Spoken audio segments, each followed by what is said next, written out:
நேற்று துணை முதல்வர் வந்து அதிமுக தொண்டர்கள் தான் கொள்கை தெரியாதனால எடப்பாடி பழனிசாமிக்கு ஒரு கொள்கை கிடையாது, திராவிடம் என்றால் என்னன்னு தெரியாது அப்படின்னு.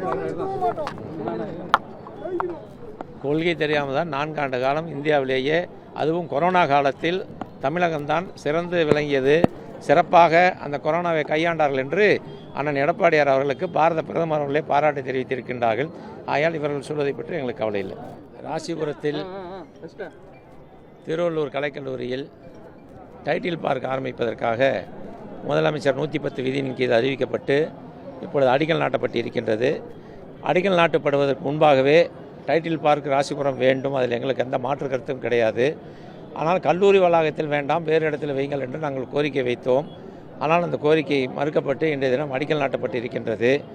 அங்கே கிட்டத்தட்ட 3000 மாணவ மாணவிகள் படித்து கொண்டிருக்கின்றார்கள். நாளைய தினம் டைட்டில் பார்க் வருகின்ற போது அங்கேயும் இளைஞர்களும் இளம்பெண்களும் வேலைக்கு வர இருக்கின்றார்கள்.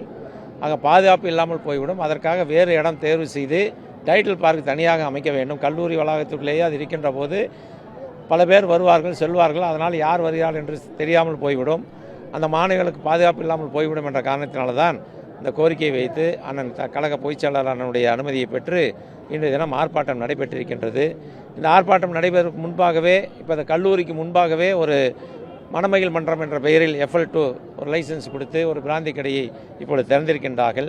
அருகாமையிலேயே பிராந்தி கடை இருக்கின்ற போது அங்கே குடித்துவிட்டு அங்கே மாணவ மாணவிகள் செல்கின்ற போது எப்படி பாதுகாப்பு இருக்கும் என்பதை இந்த அரசுடைய கவனத்தில் கொண்டு வர வேண்டும் என்பதற்காகத்தான் இந்த ஆர்ப்பாட்டம் நடைபெற்றிருக்கின்றது.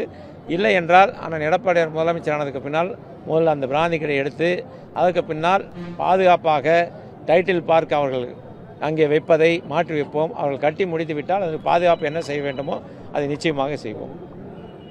பாதுகாப்பு வசதியில் ஏற்படுத்திட்டோம், தடுப்பு சுவரெல்லாம் அமைக்கலாம் அப்படின்னு சொல்லி. ஏன் சார் இடம் இல்லையா ராசிபுரத்தில்? வேறு இடம் ஏன் அங்கே கொண்டு வைக்கணும்?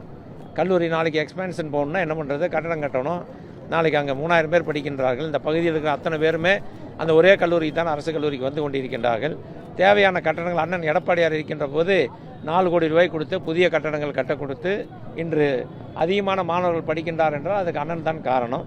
எதிர்காலத்தில் இன்னும் அதிகமாக படிக்க வேண்டும் என்று சொன்னால் கட்டடங்கள் அதிகமாக கட்ட வேண்டும். தேவையான இடம் இருக்குது, விளையாட்டு மைதானம் வேண்டும். அத்தனையும் இருக்கின்ற போது இடமில்லை என்று சொன்னால் கூட பரவாயில்லை. ராசிபுரத்தில் நிறைய அரசு புறம்போக்கு நிலங்கள் இருக்கின்றன, அந்த இடத்தில் அமைக்க வேண்டும் என்பதுதான் எங்களுடைய கோரிக்கை.